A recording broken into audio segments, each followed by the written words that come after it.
Have everybody in now. Good afternoon and a very warm welcome to this panel discussion, Circular Dublin, How to Design a Livable City. And we are running this as part of the Responsible Innovation Summit, and we're delighted to be part of that. So we just want to say thank you to Sylvia and her team for facilitating our participation. And we have a terrific panel for you today and a really interesting topic, I feel. My name is Joanne Rourke, and this event is a collaboration between the Eastern Midlands Regional Waste Management Planning Office, where I work, and my colleague Mary McSweeney from the Dublin City Council Economic Development Office. We also have our technical team behind the scenes here to keep everything running smoothly, so please do submit your questions via the Q&A function. We are especially pleased and really excited here this afternoon to have Dublin's first citizen, the Lord Mayor of Dublin, Alison Gilliland, to moderate our panel today. So without any further ado, I will now hand you over to the Lord Mayor and she will introduce you to the panel and moderate the session. So thank you very much, Lord Mayor.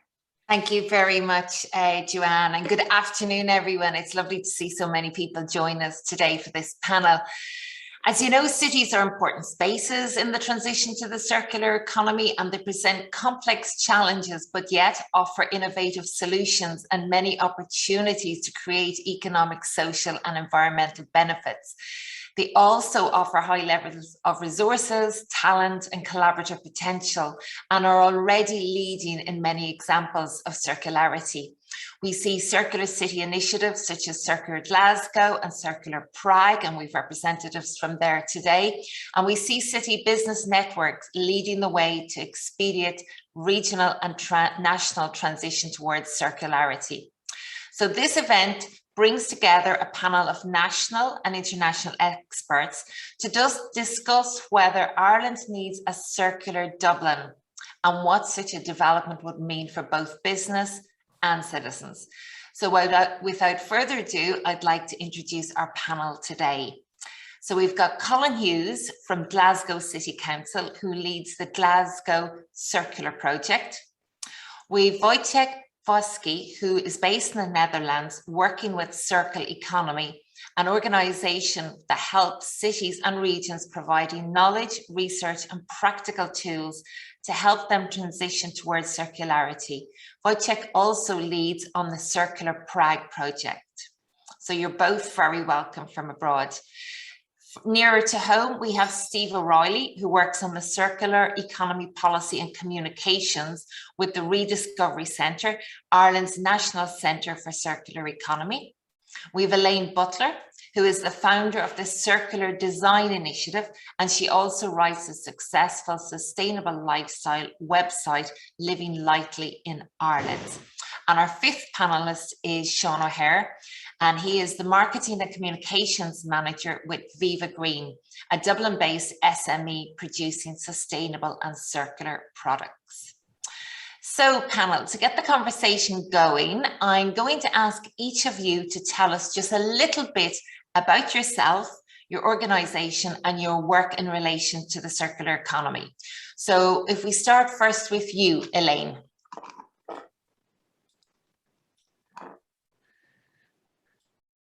Sorry, fell into that old trap of leaving my microphone muted.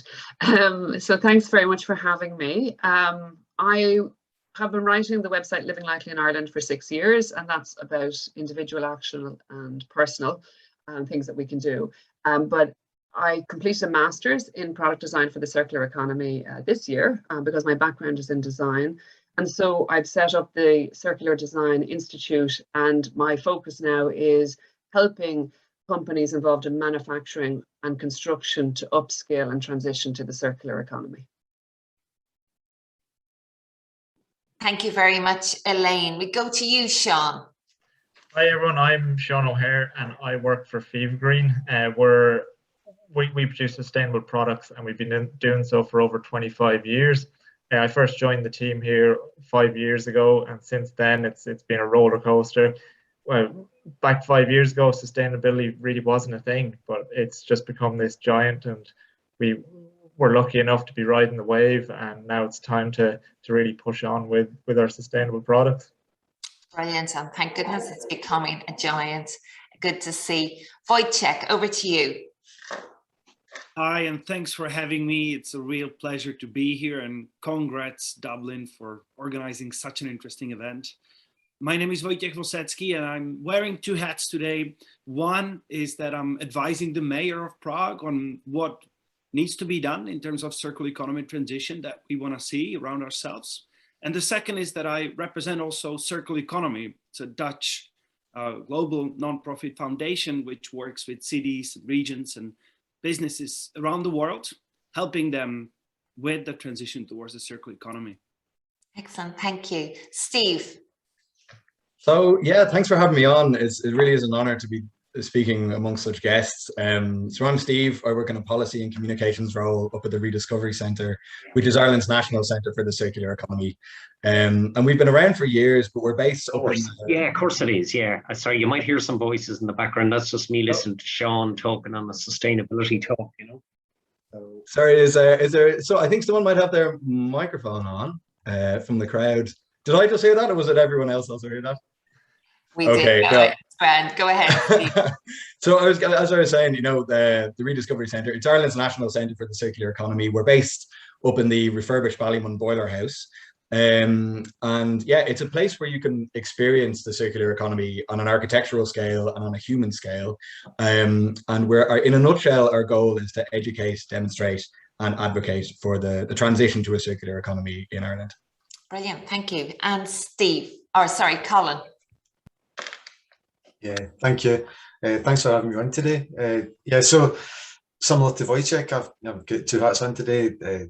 Obviously, from the Circular Glasgow point of view, we're part of the partnership within the city, alongside the Chamber of Commerce and Zero Waste Scotland, to advance the circular economy ideals and activities in the city.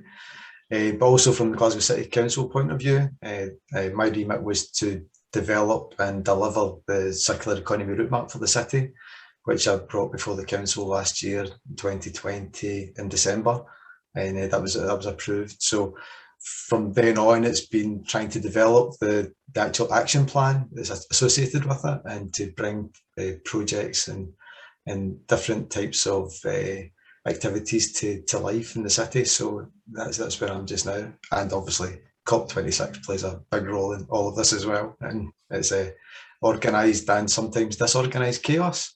Absolutely, and it's coming very close to you very soon. Thank you, Colin. I'm going to ask each of you sort of a deep dive into your actual work. So Steve, starting with you. So let's talk about the business case for the circular economy. Sean, as someone working in sales and marketing in an SME, tell us a little bit about Viva Green and how has striving for more circularity impacted your business? Yeah, so Viva Green are an Irish company, and we've been making eco-friendly products for over 25 years. Our strategy is really driven by market trends and regulatory changes. So we look at problem areas in the environment and we create solutions to those problems. So in a nutshell, yeah, we look at the problem areas and we just develop solutions. Our latest range is called True Eco, and it's a circular economy range that we launched last year. The range is made here in Ireland from plant-based and biodegradable ingredients, and all the packaging is 100% recycled. It's reusable, recyclable, and refillable. So it is a truly circular economy product. I'd like to mention that when we were developing the range, we actually took part in the Modus course from Dublin City Council, and it really just allowed us the opportunity to have a look at the whole structure and how we could actually bring a circular economy product to market.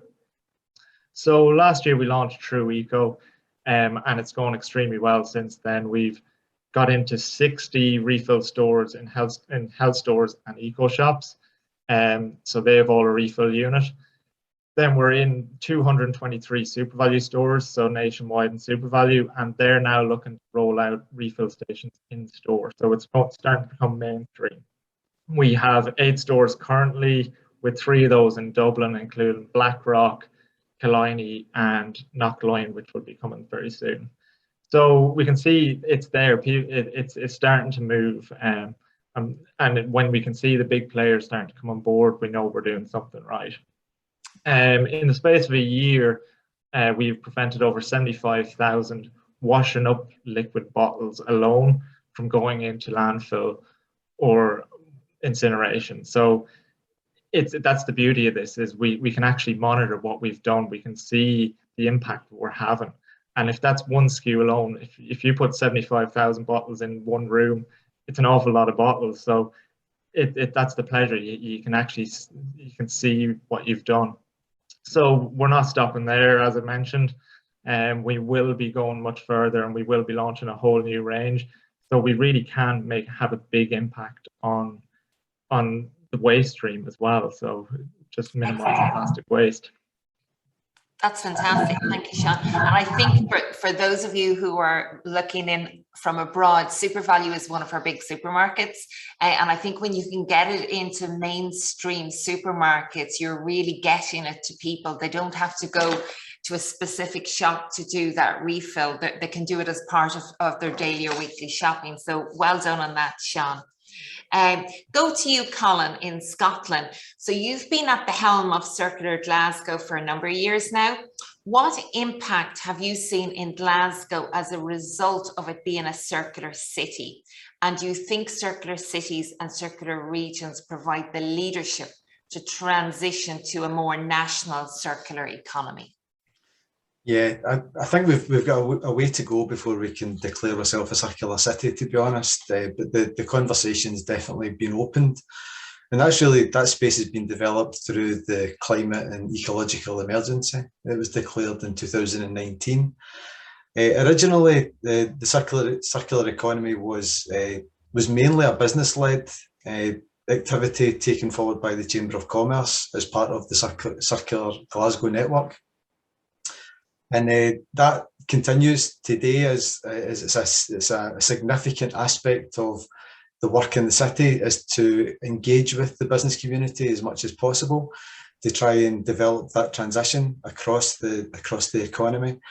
The good thing about the partnership that we've got, it means that ourselves in the public sector, we can concentrate on the communities and on social enterprises and have that broad front as we tackle the whole discussion in the city. So we've got the private industry already engaged, and we've developed close relationships with organisations like the Ellen MacArthur Foundation and Circular Economy themselves to engage with the corporates as well in the city to try and have a holistic approach to the circular economy conversation as a whole.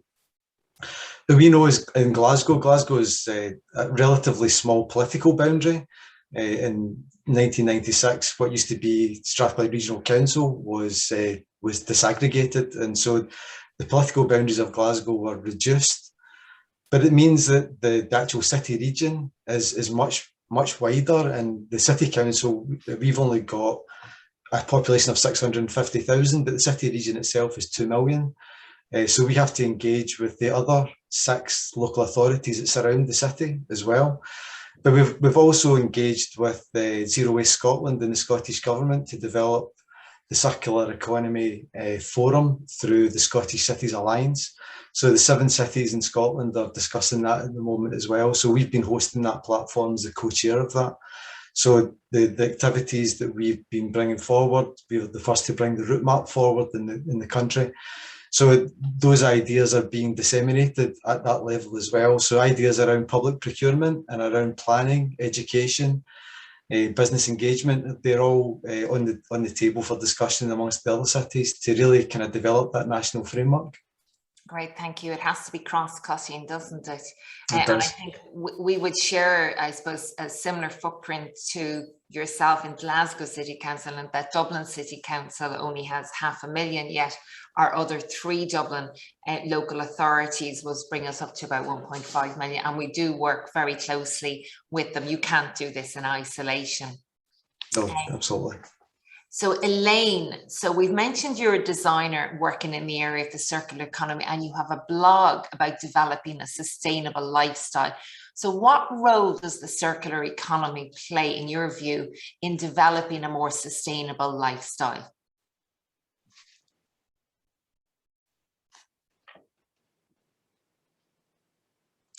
Elaine? Sorry, my computer just decided to freeze there. So I was thinking that's just typical. So did you hear me? Excuse me. Did you hear the question? Yeah, I didn't hear the question. Sorry, which one? Okay, no, don't worry about it, because when I finished, I saw you frozen there, and I didn't know if you'd gone completely on it. So delighted you're back. I was asking, acknowledging that you're a designer and you work in the area of the circular economy. I'm very interested in your blog about developing a sustainable lifestyle. So the question is, what or how does the circular economy play a role in that sustainable lifestyle? Oh, okay. So do you mean from a personal point of view, an individual? Yeah, at a very individual level for each and every one of us here. Well, I think it's really hard for individuals to live circular at the moment because you need system-wide connectivity in order for it to happen. And what I'm seeing is an awful lot of businesses are transitioning towards circularity, but they're only maybe 80% circular because that last 20% is really hard unless you have, recycling facilities or networks that are able to, cascade the value of materials or feed it into another system. So I think as an individual, at the moment, you're in the position of doing less bad rather than doing something that is wholly good. I mean, buying, your products from Viva Green in existing containers is a very good way towards it, and supporting businesses who are on the journey to circularity. But of course, like reading my website, Living Lightly in Ireland, you're going to find loads of tips about how to live as sustainably as possible. I think there's a lot of interest in businesses out there to become more circular, and they're doing their best. But I think for them, it's really important they acknowledge that they're not going to get the entire way just at this point in time, but at least they'll learn enough to know what they need to ask legislators and funders for going forward, so that they can be completely circular in the future. Great, thanks, Elaine. So Wojciech, you've had a lot of experiences helping businesses, cities and regions in their efforts to transition to a circular economy. So can you tell us why cities are particularly important spaces when it comes to circular economy? Great question. Well, to start globally, right now about 50% of our population actually lives in cities around the whole world or peri-urban areas. Cities consume about 2/3 of the total energy consumption and are also responsible for about 70% of resource consumption. And that's just the start, because by 2050, we'll be 10 billion people on this one planet we have, and the urbanization will reach 70%, meaning there'll be 7 billion people living in cities in the next 30 years. So we need to build a city the size of Houston, about 2 million citizens every week for the next 30 years to accommodate everyone. And the way we do it, where do we get that concrete, glass, steel, plastics?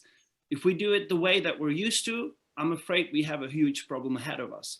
But if we do it in a circular way, in a different way, that could be something. And then on a national level, just narrowing it down to our experience from Prague, and I bet from Dublin as well. Prague we have about 1/5 of the population living and moving through the city every day. About 25% of the GDP is generated in the city, and more than 50% businesses are registered in the city. So it's a huge hotspot for innovation, for change. But right now, it's driving that linear consumption. And what I love about cities is that they're close to people. You can see the solutions faster than on a national level. You don't have to wait for the Parliament or Senate to decide what needs to be done. You can change things, and you can make a huge impact on a national and international level. Thank you. And I would absolutely agree with you on that. I think people are ahead of the politicians an awful lot of the time. And, they're out there looking for ways to become more sustainable and friendlier to the environment, which brings me to you, Steve. So you actually work in our National Centre for the Circular Economy based here in Dublin City. So can you tell us a little bit about the work that the Rediscovery Centre is doing, I suppose, and to help us all as cities and regions and nationally to transition to a more circular economy? Yeah, so the Rediscovery Centre, it's based up in Ballymun, and it's housed in the former Ballymun Boiler House. which used to provide the Ballymun Flats with hot water before it was decommissioned in 2010 as part of Ballymun Regeneration. And through a process of really considered design and EU funding, we refurbished the boiler house to become a place where you can really experience the circular economy on an architectural scale and also on a human scale, as I mentioned. And the circular economy, it's a really difficult concept to grasp. It's really nebulous. Nobody understands it, actually, where, you know, everyone thinks it's just fancy recycling or whatever. So the space, the Rediscovery Centre, when you come and visit it, it's a place where you can walk away with actually a grasp of what the circular economy actually is. And as Colin mentioned, social enterprise is a very important, has a very important role to play in the transition to a circular economy. And we house 4 social enterprises within the Rediscovery Centre. And those social enterprises take what some people might call waste and upcycle them into, you know, new resources that people can use again. And those social enterprises are fashion, furniture, bikes, and paint. And you can buy all of those items that are refurbished in our eco store within the centre. And those social enterprises also host labour activation programmes, workshops with groups locally here in Dublin and Leinster, but also around the country. We have an education team that works now nationally. We're SFI funded to go national with our education programme. So in that sense, like, yes, we are based in Dublin, but we do have a national reach. And yeah, as I mentioned, like, there is that architectural scale, that is that human scale. But the city scale is so important, and it's very difficult for people to grasp what a circular city can look like and can be. And just to build on Wojciech's answer, like, we need the circular economy at an urban scale for economic reasons, for social reasons, and for environmental reasons. And the circular economy, when, you know, designed in the right way and when integrated into the community in the right way, can answer all of those 3 needs. Great, Yeah. thank you. You mentioned there that the circular economy is quite a nebulous idea. How would you describe it in one sentence? Oof, that's a tough one. We've actually been trying to research how to describe the circular economy in a way that makes sense to people, and it's really difficult. And how I would describe it to people is a way for society to function without resource extraction, in a way that reintegrates nature into our lives and can answer kind of social needs in the process. And you know, people kind of grab onto what's familiar to them. So when they think about that, they think of like packaging or plastics or whatever. But it's also about business models. It's about design. It's about, you know, our lifestyle. It's about infrastructure. And it sits at really all levels of society. But when describing the circular economy to someone, you really need to make it relevant to a specific audience. Yeah, and sometimes wording is wrong. Like, you might need video, you might need infographics that can really translate it into a way that's accessible. But yeah, it's a very good question, and it's one that we're looking into. Yeah, all grappling with. Thank you, yeah. Steve. Elaine, back to you. And I'm going to talk about a livable city as a sustainable city with vibrant public spaces and a resilient local economy. So how would the circular economy fit into that, particularly looking at it from a Dublin perspective? Well, I think that circular cities, because the circularity requires so much, it's a huge amount of it to do with system thinking. I think networks are essential for a circular city. And that's not how we've operated in the past. Everybody has been working in their silos. And I think that you can see it through the modus training that the Dublin City Council deliver. It's all about connecting people together so that you're working together. So it's very hard for one business in itself to look after all of the inputs and outputs and to make sure it's circular, but by networking with other organizations, they're able to achieve it. And so what I'm finding being involved in sustainability is that most individuals don't have time to put time and energy into it. You know, they just want it to work. And I think that that's the message they're sending to the politicians is, you know, just make this work. And so I think that in the future, circular cities won't really look any different from our normal cities. We might just have better public transport, more reliable public transport, and, you know, maybe less cars on the road. But, you know, you go in for your coffee the same as you go in for it now, maybe just in a cup that you drop back rather than you put in your bin. But a person is not going to notice the difference because it'll be integrated into the way that we do things naturally. And it'll be done in such a way that businesses are able to profit and communities are able to thrive. Great, thank you, Steve. Or Sean, I see you nodding there. Would you share those thoughts? Oh, Have additional yeah. ones to it? Elaine hit the nail on the head there. Like the key to a circular economy is collaboration. You know, no one business can actually do this alone, but if we all work together, we can actually make a difference here.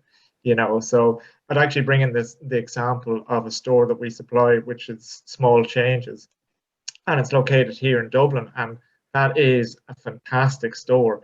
It's a zero waste store that they're expanding so quick that they've opened a second store over in Inchicore, which is on the north side of Dublin. So we can see it's there. The people are willing to do it if it's on their doorstep, you know. So Small Changes are now looking at having a fleet of bikes where they're going around making this more accessible for the consumer to do so. So people are looking for convenience. If we can deliver a circular economy product to them in a convenient way, it's a win-win. So we're exploring all these options, you know, and it's about giving the price incentive. So our True Eco product, it's cheaper when you go in to buy to refill, because you're not paying for the packaging, you're only paying for the content going into the bottle. So we look at a pricing strategy and we're giving the price incentive back to the customer to say, look, you're doing the responsible thing here by refilling. We're rewarding you by giving you the discount. So it's all these touch points that make the difference, you know. And if we make it affordable for the customer, they will buy into it. If we can make it easy for them to do so with convenience, then there's no reason why they wouldn't. Absolutely. So accessibility, affordability, and then you're doing your bit for the environment, because I think that's one of the things that is starting to drive a lot more people in making consumer decisions. Is this ethical? Is this environmentally friendly? Exactly. And I suppose the other point is that a lot of these products, they're local, they're Irish, you know, so we're actually supporting jobs here by people buying True Eco. It's supporting X amount of jobs in the manufacturing facility. In turn, that's having a knock-on effect in the stores that do the refills, you know, so the people that are out there on the e-bikes delivering, you know, there's a whole knock-on effect of creating a circular economy as well. Yeah, and it is that idea you spend in your locality and it stays in your locality. Exactly. And grows the growth in your locality. So Colin, in Glasgow, so you're a little bit ahead of us. What steps do you think we should be taking here in Dublin, I suppose, to scale up the good base that we have here for the circular economy? Yeah, I suppose that I think the one thing we all need to acknowledge is the idea that a circular economy it requires a systemic change, you know, to the actual system that we live in just now. And I know what Elaine's saying about a circular city shouldn't look any different from the city we live in at the moment. Hopefully, it's get more social benefits and more social justice and inclusion included in that. And Sean is right as well about his convenience. I think one of the aspects around the system in which we exist at the moment is the convenient aspect to it.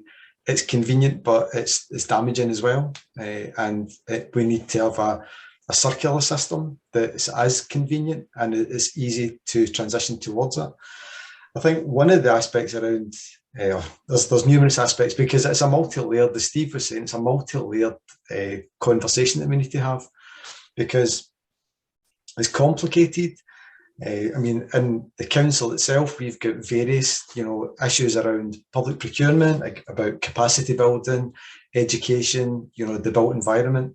Within the business community, there's aspects around the business engagement to try convince that transition over. There's education within the schools and the developing the young workforce, etc. So there is lots of aspects that really impact on this. And obviously we've got policies around the livable neighbourhoods. So taking that issue of the circular economy and making it a local economy, as Sean was saying, so that you keep that wealth within the communities and you build on that facility. But one thing I've noticed in the city that we don't have a proper baseline. We don't really know where we are at the moment, and we really need to capture that within the city, so we know what kind of metric to use to identify the progress that we're making as well, because some of it can be lost in the conversation. We don't really understand just how well we're doing or just how far we need to go. So I think aspects around that are really important. And then you've got, other external factors such as the just transition that we need to adopt as well within the city. And we've got ecological factors that we need to take into consideration. Obviously, we've got energy systems, we've got housing, we've got roads and the built environment. Everything seems to, really impact on what we need to consider as an entire city. And Wojciech, there's a really good document Wojciech produced the other day there regarding livable cities. And one of the interesting aspects was, if you take a city as a whole, it can be quite difficult to identify where you start in it. But if you can break it down into neighbourhoods, you can make it much more edible. And I think that's really important, that it's a really important aspect of that document that Wojciech brought out the other day there. Great. Well, Wojciech, I'm going to let you speak to that document, and you might add in also learnings that you have had along the way and maybe mistakes that you learned from in this journey to a circular economy. Thanks, and thanks, Colin, for referring to the article. I would like to bring it back to what you mentioned. It's going to be hard to come up with like new things to bring into the discussion, but there are some things that I would like to pinpoint. So there's been a lot of talk about cooperation and collaboration, which is absolutely crucial when it comes to a city, from a city council perspective. And how do we get circular economy going? Because you have so many different stakeholders to include: urban planners, waste management company, the guys that are taking care of parks and forests, the water, the transportation organization, of course, the citizens themselves. And it's like, you need to make sense of that. And you risk focusing on things that take a lot of time but don't make an impact, which is why I think it's really important to start bringing those people together and bring them together behind a shared vision and co-create it in the city. Ask yourself, what does it mean to be circular? For us, in our local context, what are our key sectors? That could be different from Prague or Mexico City. And then, map out the key, get some data on the table. What are the key material flows? Because you will realize that, plastic bags or straws are high on the agenda, but the elephant in the room is, it's the built environment, for example. It's a different scale of consumption and waste generation.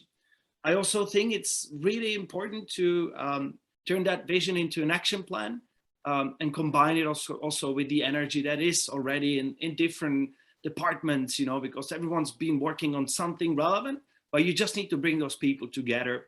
And you need to set up some specialist department that can coordinate this, because it's so difficult to do it otherwise. And it's good to focus on some low-hanging fruits. Maybe there is a demand from the national law or because of the EU to start collecting food waste. If you haven't done that already, that's a great way to showcase to the citizens, how does that circular economy look in practice?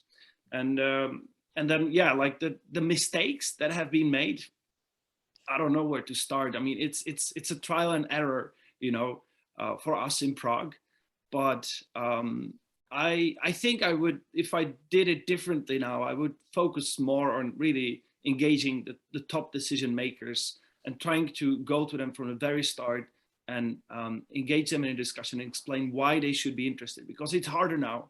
When we started 3-4 years ago, to come to a vice mayor for urban development and tell him, I know you need to build tens of thousands of apartments now, but you can do it differently. Because it's good to start when people are starting with their agendas, but I'm talking too long, so I will come back to it maybe a bit later as well.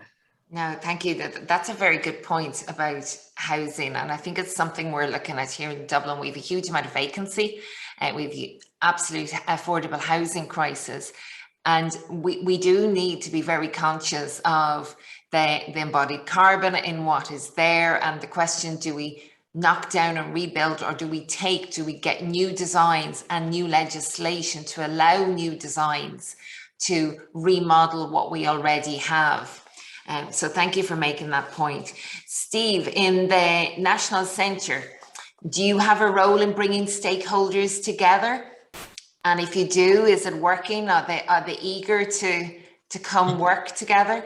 Yeah, well, I suppose our you know, one of the biggest growth areas is our policy and research side of the organization, and we sit on the Irish Environmental Network and the environmental pillar to work with politicians in making circular legislation come to light. So, for example, we work a lot with Oisin Smith, who's the new minister with cabinet responsibility for the circular economy, which is great. And so, working with through the Irish Environmental Network and with him and with a lot of other stakeholders, a lot of other NGOs, you know, really crafting that legislation that can help build out the circular economy on a national scale. I would say that on a you know, on a we work quite a lot with Joanne, you know, on a city scale to make the circular economy happen here in Dublin. But I'd also say that, like, you know, part of this part of the follow-up from this call could be that we all work together to build out that circular vision for what Dublin's circular economy is going to look like and be. And I think we're a lot of people on this call will be very enthusiastic to see that vision come to light. And I think, you know, as was mentioned, you know, leadership is needed, and I'm very grateful that you Alison, are leading this, or sorry, Lord Mayor, are leading this conversation, because it's really enheartening that that's happening. So yeah, I'm tempted to say, like, let's set a date and let's start thrashing out what this vision could be and could look like. Yeah, we're super enthusiastic about getting it going. And I think if you compare Dublin, like if you compare other cities around Europe, Amsterdam has the donut vision that it's leading on with Femke Halsema, who's the mayor there. Paris has the 15-minute city that's being led by Anne Hidalgo, who's the Parisian mayor. So to have this kind of vision that people can look to and understand, hopefully, and grasp, and kind of gather around and yeah, come to with an understanding of what kind of value they can bring. I think that's absolutely necessary, as Wojciech was saying. Yeah. Yeah, and I think it's an opportune time, particularly for Dublin, because we're in the middle of drafting our city development plan. I know we've embraced the concept of the 15-minute city, and that is very much written in there.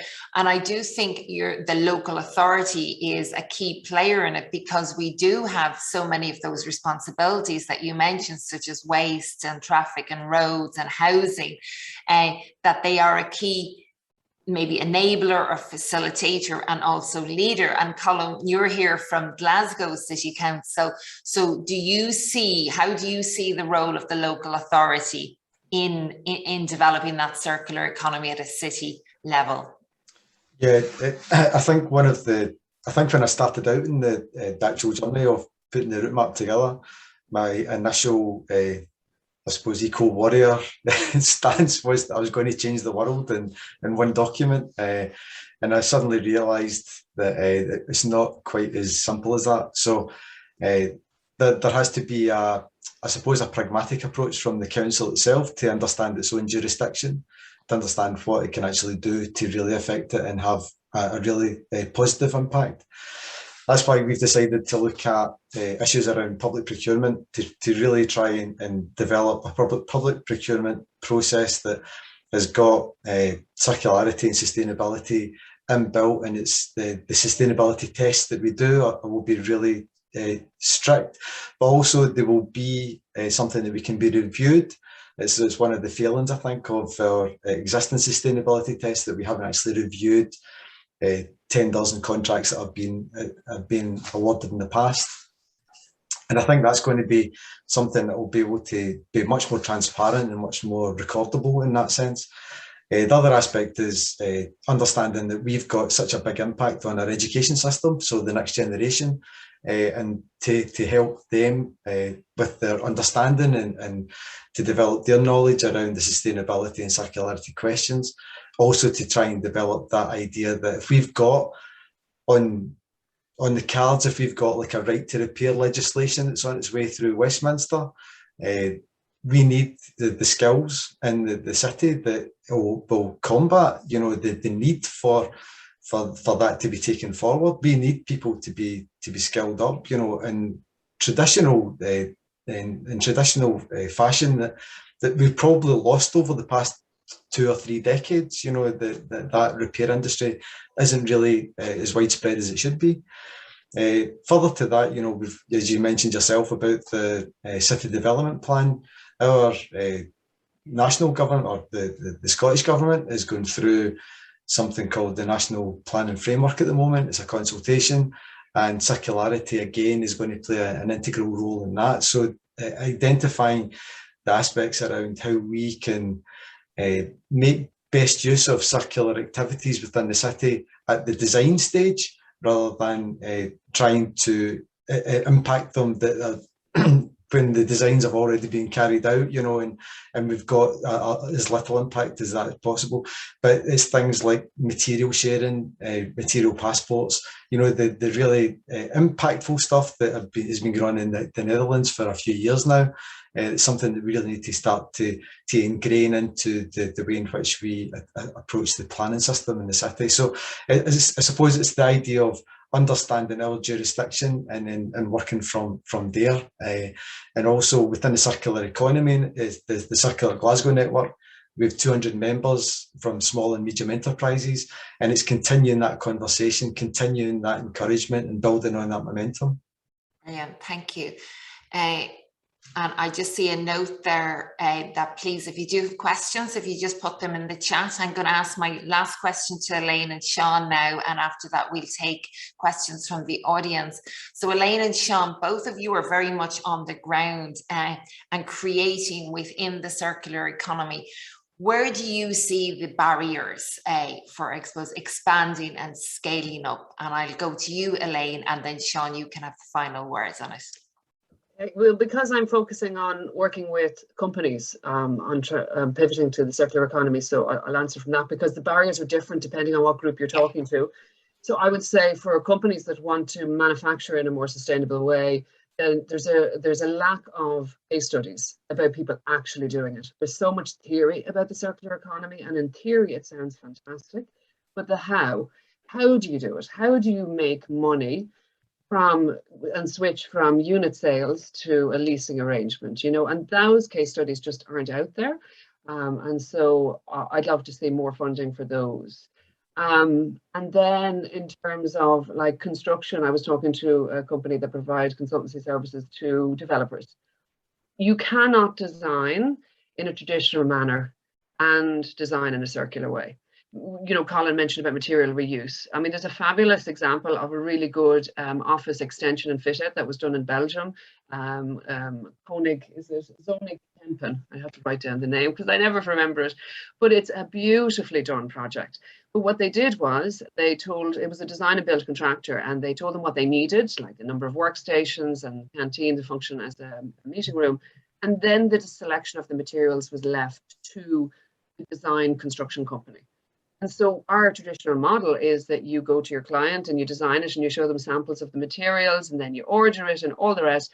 That just doesn't work when you do material reuse. And so you need clients to be able to approach it in a different way, have more trust in the designer to design based on what's available. But you also need designers who are able to explain that in a narrative that sells it to clients, So I think there's an awful lot of talk about what we need to do. There's less talk about how we do it, and then case studies and pilots to show, the best practice going forward. Yeah, it really is about getting down into the detail, isn't it, Elaine? Yeah. Sean, from your perspective. Oh, yeah, Elaine she's hit all the points there. Like, if we actually looked at the circular economy, and the barriers, we probably wouldn't have done. It was actually about getting over all those barriers. How do we actually? So meeting it as a challenge. So there's so many barriers there, but it's actually when you break it down and you start making these connections and saying and re-educating. So an example would even be like our distribution. So when we were delivering this product, we first started when we launched, we delivered straight to the stores direct ourselves, because the distributor didn't want to take on a range of circular economy products. But when they seen the scale that we were taking from their stores, they were the ones that were approaching us to say, actually, we're losing a good bit here. Can we talk now? And that allowed us to say, well, we can, but we're changing our business model. We need these drums that you're bringing to store to bring them back so we can wash, clean, refill, and resend. So we're changing their whole business model. but it's finding the willing partners that will do that with you. And I think Steve had said it there that, you know, there's a lot of great heads in this room that if we all sit down and work together, we can bring this to scale. You know, there's no reason why we shouldn't. So I don't like to see them as barriers. I like to see them as challenges, and any challenge we can overcome. You know, it's the barriers there, but there is a way around it. Yeah, like so even yesterday we met Minister Damien English, who is over business employment and retail, and we were lobbying to him to say, well, look at the pricing structure. If VAT was lower on eco-friendly circular economy goods, then more people are going to buy into this whole concept. We've got imported products that are sitting on our shelves that all from multinationals that are imported into this country. Why not support our own, lower the VAT rate? It creates jobs. There's a whole circle there, and it's just good business for Ireland, and it also allows us to build on exports as well. Yeah, and that lowering of the VAT lowers the price, and then it increases the volume, which technically then gives more VAT back to the government. So they're actually gaining by reducing. Yeah, yeah. Brilliant, thank you. Okay, let's go to some of the questions that our audience and listeners are asking. Anya, do you have any there for us? We just have a question there from Sylvia, who said, you mentioned that circular economy is a hard to digest concept. What was the best punchline that worked for you when you explained it to someone who didn't hear about this? Very good. Okay, Wojciech, I'll go to you on that one. Thanks. And then I'm sure the rest will maybe challenge them. I'll make them all come in as well, don't worry. I would say it depends on who you're talking to. But I would also say, imagine a world without waste. Imagine a world where waste is a resource and where that resource flows in perpetuous loops without loss of quality. Just like in nature, there is no waste. And the best way to also, let's say, add up to that is to compare with the current world we live in, the linear economy, where we take things off the ground, we make stuff out of it, we consume it, and then we waste it. Very good. Colin. Yeah, I think Steve was speaking about the definition and the struggling with identifying a definition. I think my definition was 120 pages long. I'm not going to let you read all that out here. So I think we boiled it down to enough for everyone for all time or something like that. Enough for everyone for evermore or something. You know, that was the kind of idea behind that. But that doesn't touch on half of the ideas around, you know, who's involved in it. I mean, we actually looked at sustainability as being the kind of pillar to build it on. So we looked at society, economy, and environment as being the kind of the superstructure for the circular economy itself. But again, it doesn't do it justice, you know. Yeah, thank you. And I'll take Elaine. So, because I'm talking to business people generally, I say it's a new way of operating that is both environmentally and financially sustainable. Which is very dry when I say it. No, but that's good. That's short and sweet. Like for me, I always revert to sustainability. And this was the general principle of sustainability. But thank you. Anya, I saw another question come in there, did I? Yeah, we have one from Mary there that says, how do you measure progress in developing and delivering on a circular city? Very good. Okay, and we touched on that. How do we measure progress? Steve, I'll go to you for that one. I was hoping you wouldn't ask me that question, actually. That's a very difficult one, and it's one that you know, in Dublin right now we don't have any benchmark of measurement, as was mentioned. Yeah, I mean, we need to do a circular scan for Dublin to benchmark what the material flow looks like, where our waste streams are, what's an opportunity that's being missed, and to do that, as has been done in Glasgow and Prague, do that benchmark and then do it again in 5 years' time to track the progress of it. Because without it, we're not going to know where our progress has been at all. I have my own, like not on a materials level, but on a public understanding level. That's my own interest. Yeah, we're doing a piece of publicly funded research at the moment about public awareness and understanding of the circular economy.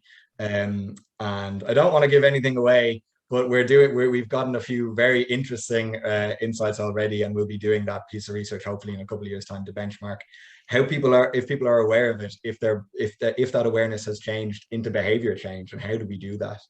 So yeah, we need benchmark research to happen ASAP, and then we need to do that on a regular basis to track, I would say. Right. Elaine, do you have your hand up there for that one? Yeah, just that it's something that crops up quite a bit for me, is that there's lots of circularity tools to measure. People can measure their circularity from a business point of view. But what I've noticed is that there seems to be a heavy reliance on life cycle analysis or embodied carbon calculations. And I think it can lead us down the wrong path, because you can have something that has a lower life cycle or carbon footprint that is actually not circular because of the current systems that we're in.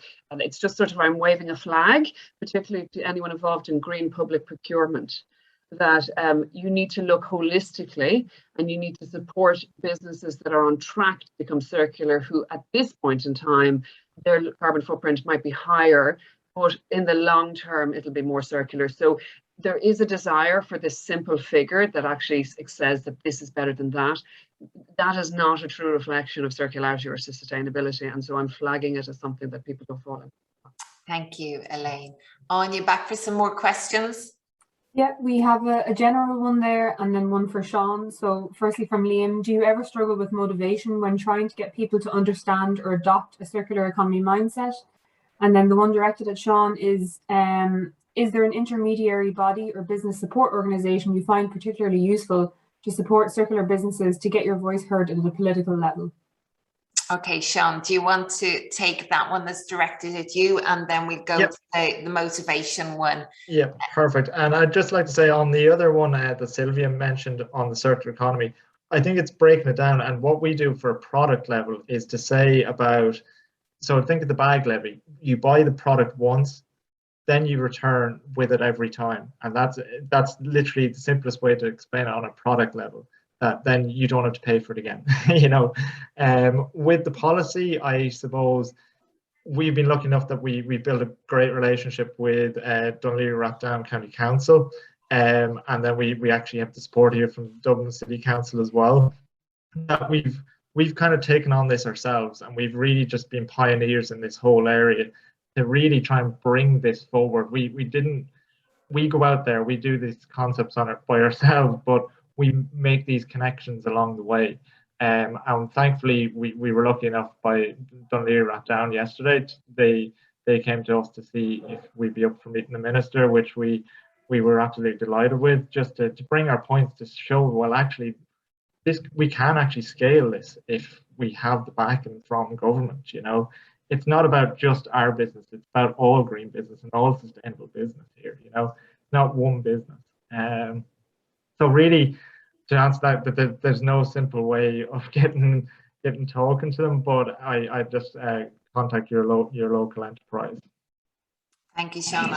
Speaking from a political level here, I would encourage everyone to get in contact with their local councillor, their local TD, invite them to see what you're doing, because it's about getting it. And I suppose, speaking as a politician myself, understanding it, and like you'll know which politicians want to get it and want to understand more and want to bring it forward. So target them, and eventually there'll be a wave in our Dáil and parliaments that will actually help you lead the way. So that's the political answer from me anyway. The motivation when trying to get people to understand and adopt the circular economy. Steve, you want to jump in there, and then I'm going to go to Colin for that one as well. Absolutely. So, I mean, motivation in the circular economy, people who have the money and the headspace to care about the circular economy can care about it. Like, we noticed that during COVID, interest in sustainability went down compared with before. So obviously people's capacity to worry about something else decreased during COVID because their minds were taken up with other things. So absolutely, you know, when you're talking about someone who's struggling to get on the housing market, or, you know, who's struggling in another capacity, simply might not have the capacity to care about it. So as we were talking about, you know, contextualizing a circular solution to that problem is very necessary. As you were mentioning, Lord Mayor, you know, with regards to the housing crisis, you know, making sure that meanwhile use, flexible zoning, refurbishment, to bring housing stock back onto the market. Like, those are circular answers to those questions. So to get people motivated, you really need to make it relevant, to their lives, I would say. Brilliant. Thank you. Colin. Yeah, I suppose from an organisational point of view, the motivation is really critical based on capacity building. It's the understanding how it affects each and different projects within the organisation itself. Because one department may have more priorities around sustainability and not really understand how it actually affects their contracts or how it affects the actual environment in which they employ and deploy their own resources into it. So it can be quite difficult in trying to keep motivation in myself sometimes to try and move some of the projects forward because you're butting up against existing mindsets and existing problems, and those obstacles can be sometimes feel insurmountable, and it really needs a change of approach from the actual the entire organisation to understand the positive benefits of it. So yeah, it's a difficult one, to be honest.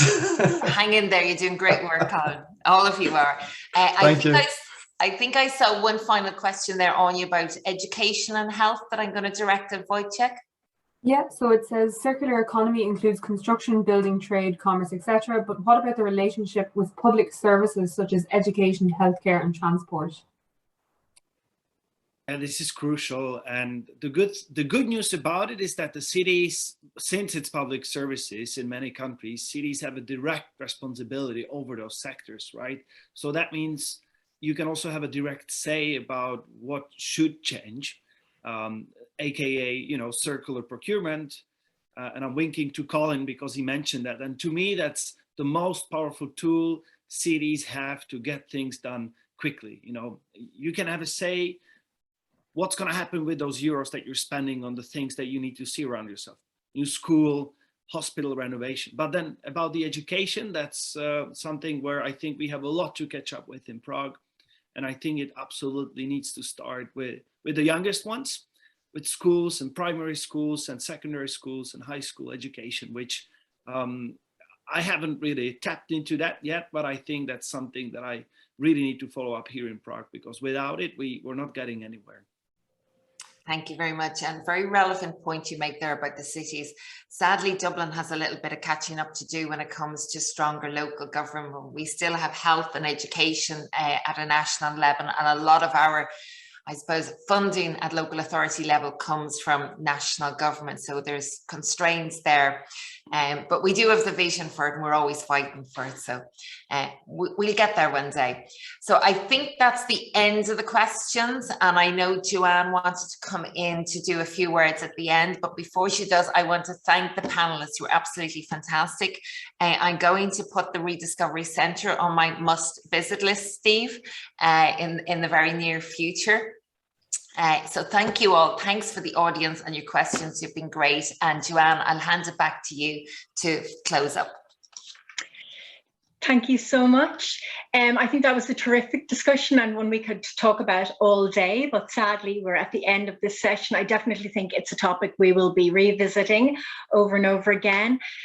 So my sincere thanks to the Lord Mayor of Dublin, Alison Gilliand, for her wonderful moderating of this panel, and also our panel members, Colin, Wojciech, Elaine, Sean and Steve, for giving us the benefit of their experience and all their insights into this really important topic. I'd also like to thank my Dublin City Council colleagues, Mary McSweeney of the Economic Development Department, and our crack technical team who kept us all online and relevant for the whole session, Amy, Duffy and Anya Moreland. And most especially, I want to thank you, the attendees, for taking the time to watch our session and to interact so wonderfully with it. I think we got some really thoughtful questions and great comments and lots of information through the chat. So it was brilliant to see that interaction. So have a lovely weekend and thanks a million for joining us today. Goodbye.